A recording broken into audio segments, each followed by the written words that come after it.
So on Christmas Day, our Bible reading was John chapter 1, verses 1 to 14.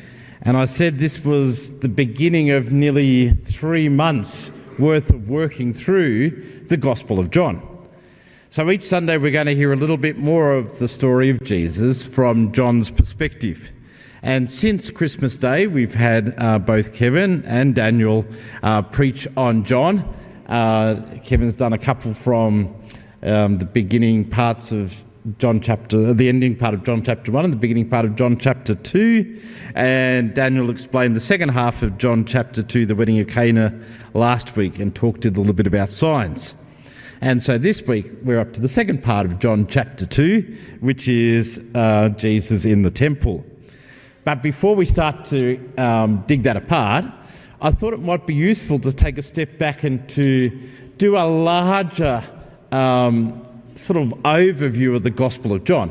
If we're going to spend 3 months in the Gospel of John, it's probably good to get a bit of a perspective of where that is coming from and where John is coming from and how we might be able to understand this Gospel a little bit more. What perspective gives us some more insights into the Gospel of John. Because John is quite different to Matthew and Mark and Luke. And if we understand that difference, it will help us not only with today's Bible reading, but for what we're going to do over the next 2.5 months. Sound okay? Yep. So the Gospel of John is an extraordinary book. It has often been called the beloved gospel. The beloved gospel. If I asked you to name a Bible verse that means a lot to you, that has spoken to you in times of need or, really encouraged you at different times in your faith, and you were trying to find a Bible verse, I wonder how many of those would come from the Gospel of John. There is a number of these type verses in John, such as, "For God so loved the world, I am the resurrection and the life. In my Father's house there are many rooms. I am the way, the truth and the life. Abide with me." I could keep going. There are a lot of these, really meaningful Bible verses that we carry with us that come from the Gospel of John. We love to read John. And yet, I've got to acknowledge it's not the easiest gospel to read. If you were going to read the Bible for the first time, I probably wouldn't say start with John, because it carries a lot of symbolism. It can sometimes be confusing. It raises some theological questions that the other gospels don't. And yet people keep coming back to John and love to reread John. And so the question is, why is John different from the other Gospels? And why is it so helpful or meaningful to us? John actually explained where he comes from when he wrote the Gospel. He told us why he was writing the Gospel and the perspective that he was coming from when he wrote the Gospel.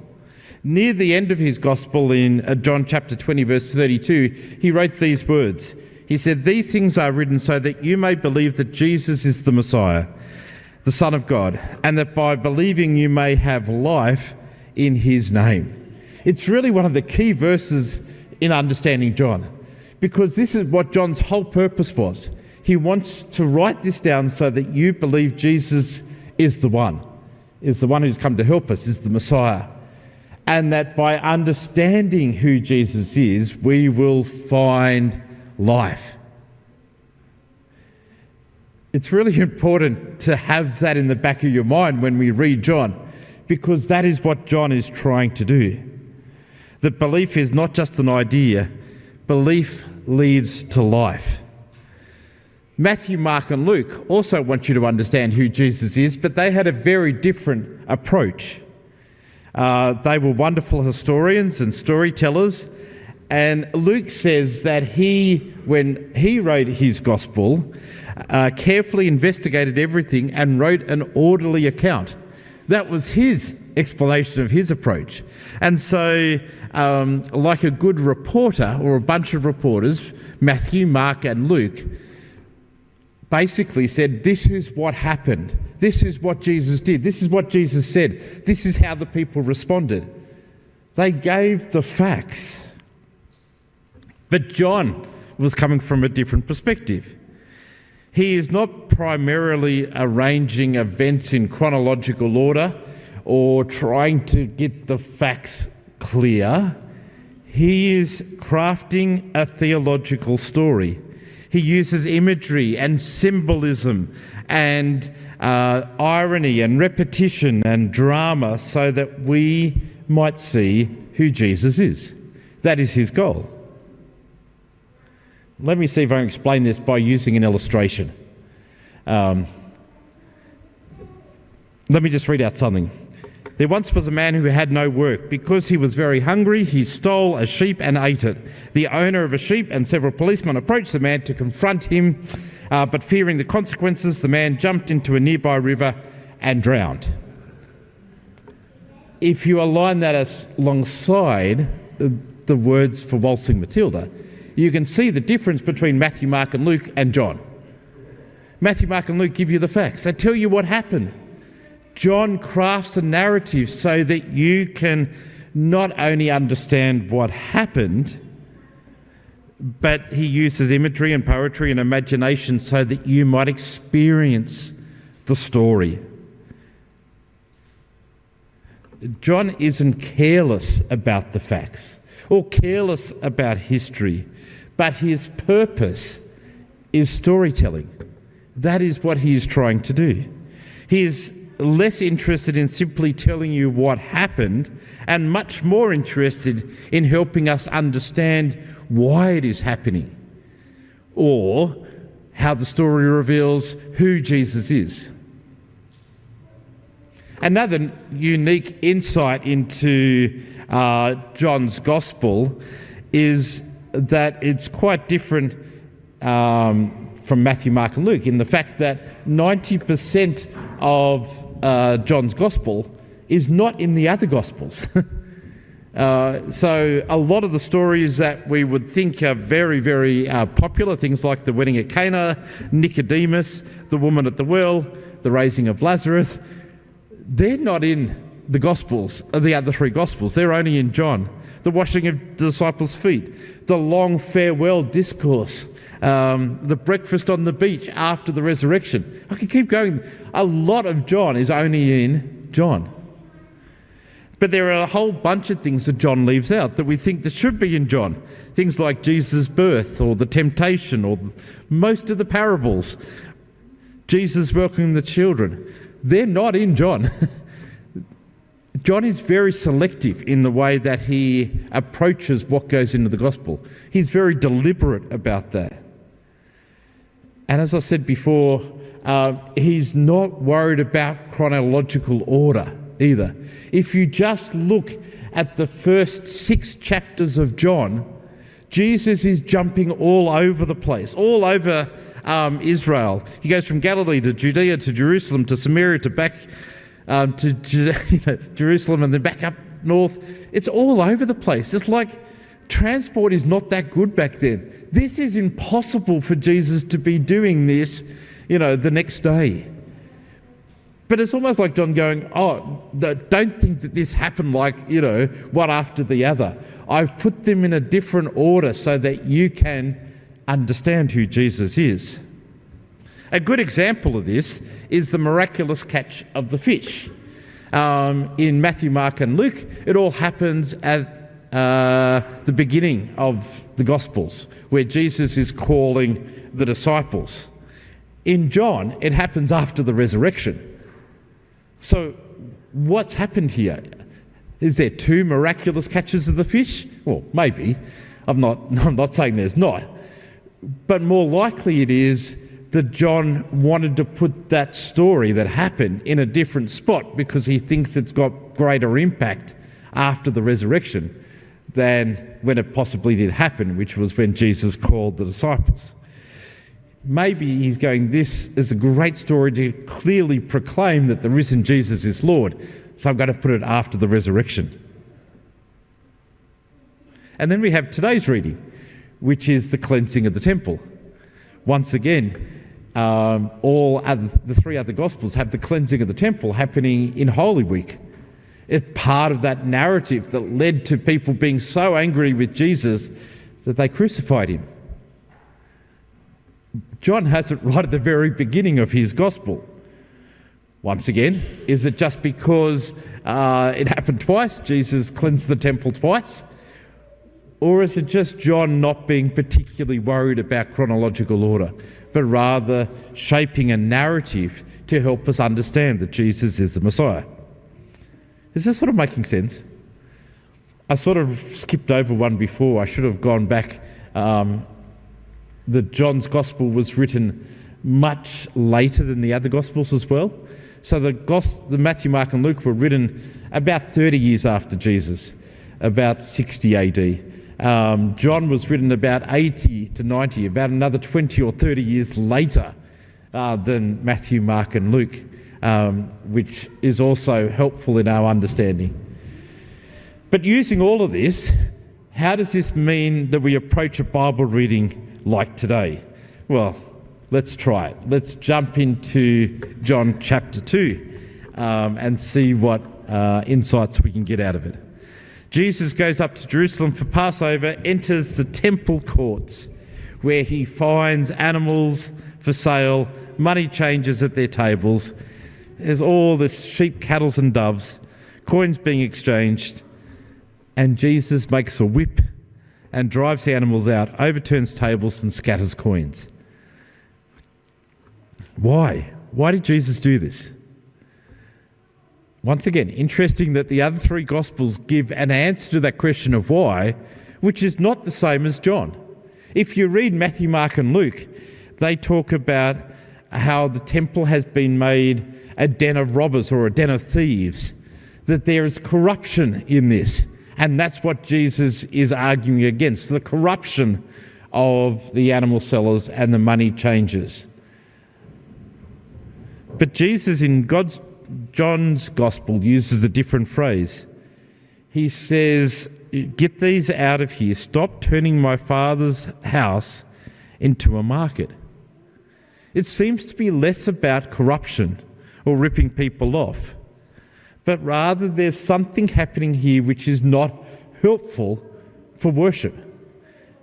That somehow the worship system has become a barrier rather than a doorway to God. One commentator helpfully summarised it like this: the problem was not simply corruption, they wrote. The problem was that the problem was what faith had slowly become. Somewhere along the way, worship had become transactional. Access to God was managed. Forgiveness was processed. Devotion was streamlined. And they wanted to suggest that Jesus came along and disrupted that. That's what Jesus was trying to do in John's version of it. It's to say, we need to change this up. Not because I hate what you're doing in worship, but rather I love you too much to continue doing this, because this is not the most helpful way of doing worship for you. This approach suddenly makes this much more confrontational for us, doesn't it? If it was just about simple corruption of selling animals or exchanging coins, we could say in our context, this doesn't apply to us. We don't have to do the sacrifices anymore. We don't do money exchanging in church. So therefore, we're not corrupt. But if it's about Jesus questioning, have we fallen into habits that have become unhelpful in worship, that's a little bit more confronting, isn't it?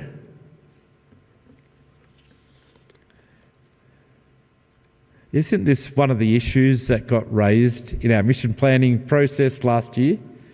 The whole question of how are we doing worship? And is there ways of reimagining, is the word that we used, reimagining the way we do our approach to worship, not because what we're currently doing is wrong or unhelpful. Many of us experience worship as rich and life-changing. But maybe it's because we're doing the same thing for a long time that worship has slowly become not as helpful as it could be. And is there ways that we can be addressing this and making it more helpful, not only for those who are in the building, but for those who we want to be in the building as well?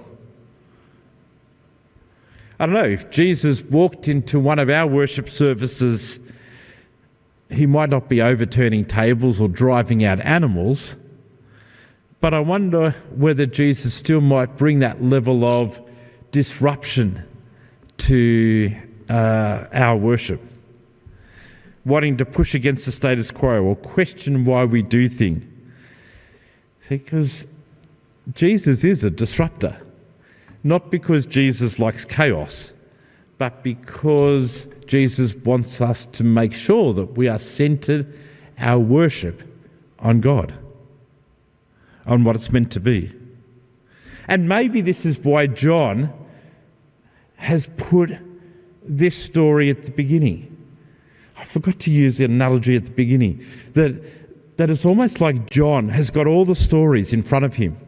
And it's almost like John starts to shift things around and sort of go, how can I order these narratives in a way that the reader slowly, more and more, understands that Jesus is the Messiah? And you can see John do that shifting around. And it's almost like, well, why did John go, I need this story right at the very beginning? It's really helpful to put this at the beginning. And I wonder it's because John's trying to go, we need to understand that Jesus just hasn't come to sit in the status quo, that Jesus has come to do some disrupting, to cause us to stop and to think and to consider what is unhelpful in our relationship with God and what is going to be most helpful in our relationship with God. And how do we refocus on the things that bring us life? Back to our reading. When Jesus is actually confronted about this and the religious leader says, well, whose authority are you doing this by? You can't come in and change our whole system of worship. Whose authority are you doing this by? Jesus comes back with that interesting statement, destroy the temple and I'll raise it up in 3 days. And John, slightly different once again from Matthew, Mark and Luke, often tells us why things are happening and explains that Jesus is not actually talking about the temple building, but he's talking about his body. Once again, I think John, at the beginning of his gospel, is trying to make a point here, that Jesus has not just come to reform temple worship here. Jesus is pointing beyond the building and helping us see what worship should be centered on, which is actually Jesus. Can you remember on Christmas Day, the key word that I kept on pushing related to a key verse? Can you remember what it was? Not ham. It was home. Home. Because one of the powerful verses at the beginning of John is this John 1:14, where the Word has become flesh and made his home or his dwelling or his tabernacle, depending what version of the Bible you're reading, within us. The tabernacle one is really quite interesting because the tabernacle refers to the tent where God was worshipped. and it's almost like right at the very beginning of John is saying Jesus has come to us so that we can worship where we are, because the tabernacle is now with us. We worship Jesus because Jesus has come close to us. God is encountered in Jesus, not a building. Forgiveness flows through Jesus, not a building. Worship is centered on Jesus.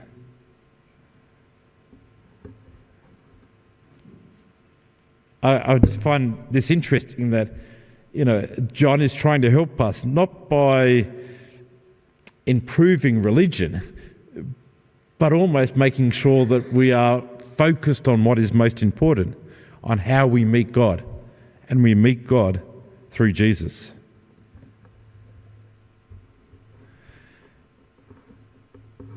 There's another layer to this that I just wanted to bring in that is really quite interesting, and it comes back to the timing of when John wrote his gospel.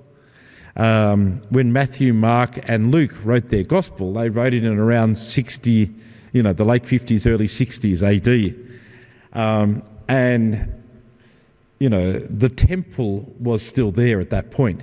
But if you know anything about Jewish history, around 66 AD, which is before John wrote his gospel, there was a Jewish rebellion against Rome, and the Romans were kicked out of Jerusalem. And Rome did not like it, and in response, they came back hard, returned with an army, attacked the city, and burnt down and completely destroyed the temple in 66 AD. The whole Jewish religious system collapsed. For John and the community that he was writing to, this whole question of how we worship suddenly became very real, because the system of sacrifices and money changing was no longer there. The temple was no longer there. They lived in this loss. So the question that everybody was asking at this time is, how do we still worship when we don't have a temple anymore? It was a very real question at the time, which may be another reason why John shifted this right to the very beginning of his gospel, because he's trying to say to these people who are living in this grief, you know what? Let me answer that question for you. The true meeting place between God and humanity is not the temple. It's a person. It is Jesus. The tabernacle, the Word who tabernacles amongst us. So this story isn't just about one dramatic day in Jerusalem. It's John helping his community understand that God has not disappeared with the destruction of the temple, that we can still worship because God has come close to us. Suddenly brings a whole more meaning to this story, doesn't it? And hopefully it is helping what John wants to do, understand more who Jesus is. So what do we do with this story then? How do we respond as a congregation to this? If we hold up the mirror, what questions does this ask of us? I asked the question before, if Jesus came to our worship, would Jesus be disruptive? What questions would Jesus raise about how we do worship, or what is most helpful to us? Maybe some other questions are things like, where has faith become habit rather than something that we are hungering after? Where have we confused tradition with a true way of worshipping? Where have we invested more in maintaining a system than making room for God to do something new?